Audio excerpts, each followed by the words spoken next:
আমার গ্রামের মেয়ে এবং আমার সম্পর্কিত আমার পাশের বাড়ি হঠাৎ খবর পাইছি যে একটা আমরা এই সিজার হইয়া আজকে বোধহয় 3টার দিকে সিজার হয়েছে।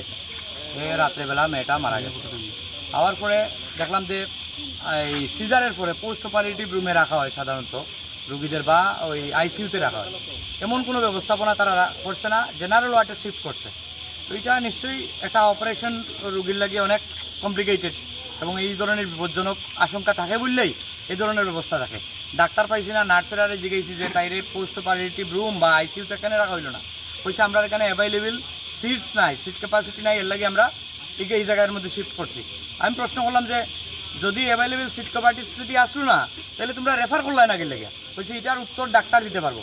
আমরা ঘন্টার পর ঘন্টা, এখন প্রায় 2 ঘন্টা হয়ে গেছে আমরা এখানে অপেক্ষায় আছি, কোনো ডাক্তারের কোনো দেখা এখনও পাইছি না। আমরা অপেক্ষায় আছি ডাক্তারবাবুরা আইলে আমরা কি ক্লিয়ারিফিকেশন দেয় যে একটা ভালো মেয়ে হাসপাতালে অ্যাডমিট করা হইলো, অপারেশনের 1-2 ঘন্টা পরে মেয়েটা মারা যায়, কারণটা কি? ডাক্তারের কাছ থেকে 2 দিন আগে অ্যাডমিট করা হয়েছে। আজকে 3টার সময় অপারেশন হয়েছে, সিজার হয়েছে। হ্যাঁ, সিজারের মাধ্যমে কি বাচ্চা ছেলে না মেয়ে সন্তান? একটা ছেলে সন্তানের জন্ম হয়েছে। যে মারা গেছে তাই নিয়ে আপনার কি লাগে? আমার গ্রামের, আমার পার্শ্ববর্তী। হ্যাঁ, নাম জানেন? হাসিনা বেগম। এখন কি অবস্থায় আছে? এখন মেয়েটা তো মারা গেছে, ডেড বডি নিয়ে আমরা এখানে অপেক্ষা করতেছি। ডাক্তার আইলে আমরা ডাক্তারের কাছে ক্লিয়ারিফিকেশন জানবো। হসপিটাল অথরিটি, মেয়ের বাবা বা আমরা গ্রামের মানুষ, শত শত মানুষ আছে এখানে, এরারে যদি কোনো ক্লিয়ারিফিকেশন দেয় এই কারণে তোমাদের মেয়ে তোমাদের বোন মারা গেল, তো আমরা এটা নিয়ে মেয়েটা নিয়ে আমরা বাড়িতে যাই, অপেক্ষা করতেছি। কোন গ্রামের?